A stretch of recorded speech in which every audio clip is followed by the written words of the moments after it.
Shalom Bapak Ibu sekalian, kita ketemu lagi saat ini di dalam siraman rohani siang hari ini. Dan judul daripada siraman rohani siang hari ini adalah Karya Agung.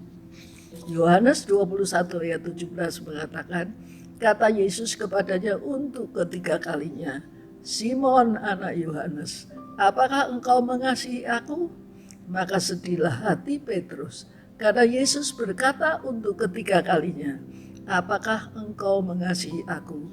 Dan ia berkata kepadanya, Tuhan, engkau tahu segala sesuatu.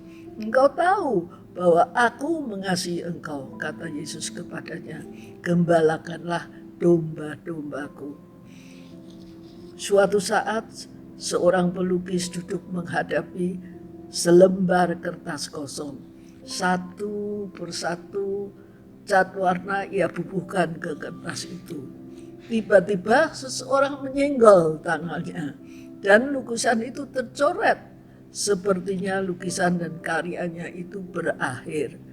Ya, semua orang berpikir bahwa pelukis itu pasti akan merobek-robek dan membuang lukisan cacat itu ke tempat sampah. Tapi ternyata itu tidak dilakukan. Dengan cekatan sang pelukis menimpa noda goresan itu dengan cat warna yang lain.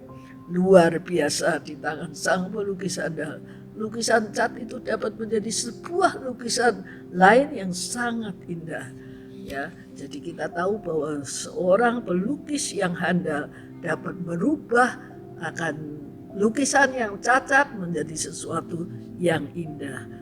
Tuhan adalah seorang pelukis handal. Jadi pelukis itu tidak lain adalah Tuhan sendiri. Dengan setia dia duduk melukis setiap lembar kehidupan kita. Jadi lembar kehidupan kita juga dilukisnya. Ada waktu kita menyenggol tangan Tuhan dan melakukan dosa yang membuat karya Tuhan tercoret. Apakah Tuhan membuang kita? Tidak. Dari pengalaman Petrus, betapa indahnya Tuhan melukis kehidupannya.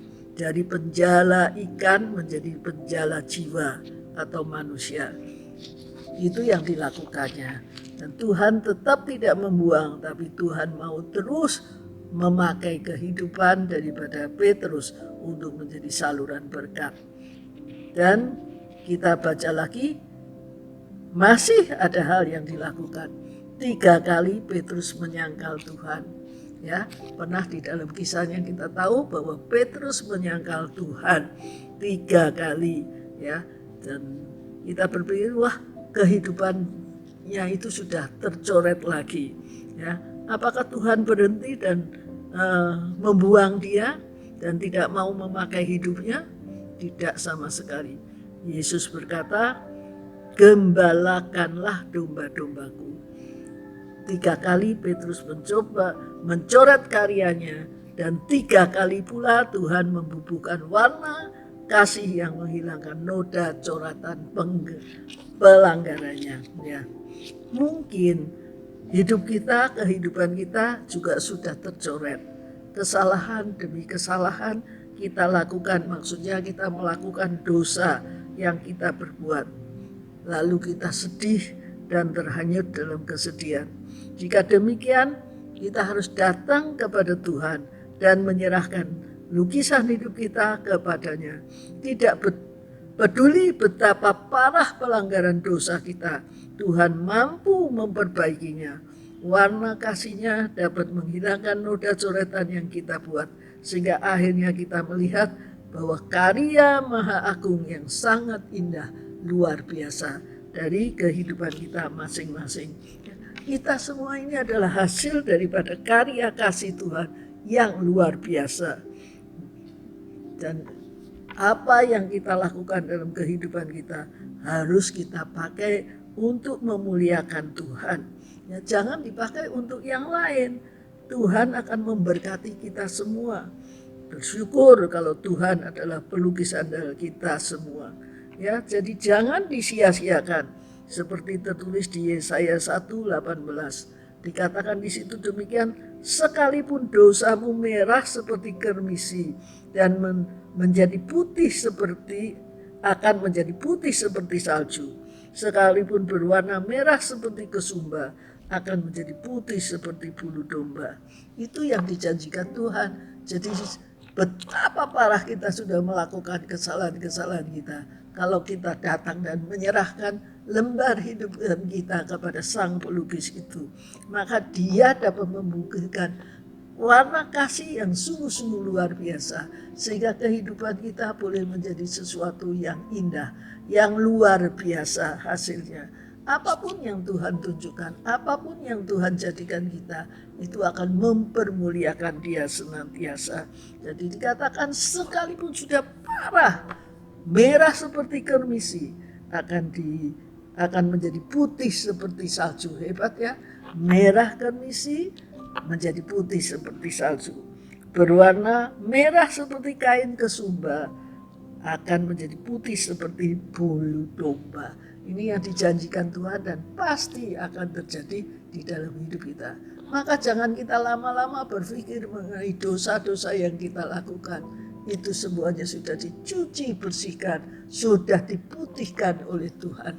Dan kita boleh bersyukur untuk karya yang sangat indah yang Tuhan berikan di dalam hidup ini. Jangan sia-siakan hidup kita, dan jangan menyesali apa yang sudah kita perbuat. Betapa parah yang kita lakukan, Tuhan tetap sanggup membersihkan kita, memutihkan kita kembali. Kita akan dipakai menjadi saluran berkat. Oleh sebab itu kita puji, kita sembah, dan kita muliakan Tuhan. Jadilah karya agung Tuhan dimanapun Tuhan tempatkan kita, sebagai seorang penginjil, sebagai pemberita Injil, sebagai apapun yang Tuhan berikan di dalam pekerjaan, di dalam tugas-tugas kita. Kita harus senantiasa memuliakan Tuhan, dan Sang Pelukis atau Tuhan sendiri akan menjadikan kita seperti yang Dia kehendaki. Kiranya Tuhan memberkati kita. Amin. Mari kita berdoa sekali lagi. Terima kasih dan syukur kami naikkan kepadamu ya Tuhan. Betapa parah kami melakukan dosa-dosa kami. Betapa sering kami menyenggol tangan-Mu dalam melukis kehidupan kami. Engkau tetap dapat memampukan kami semua untuk menjadi satu lukisan yang indah, seturut dengan kehendak dan rencana-Mu sendiri. Ajar kami untuk tidak diam terus di dalam kesedihan kami, di dalam keputusasaan kami, tetapi kami sungguh-sungguh mau bangkit di dalam satu perkara lukisan yang indah seperti yang Kau ciptakan. Terima kasih ya Tuhan, karena Engkau tidak pernah membuang kami, tapi Engkau selalu menolong kami menjadi ciptaan yang agung, ciptaan yang memuliakan Engkau. Oleh sebab itu kami sungguh bersyukur dan berterima kasih. Kiranya Engkau berkati kami semuanya dan jadikan kami seperti yang Kau kehendaki. Terpujilah nama-Mu, dalam nama Yesus kami berdoa. Amin.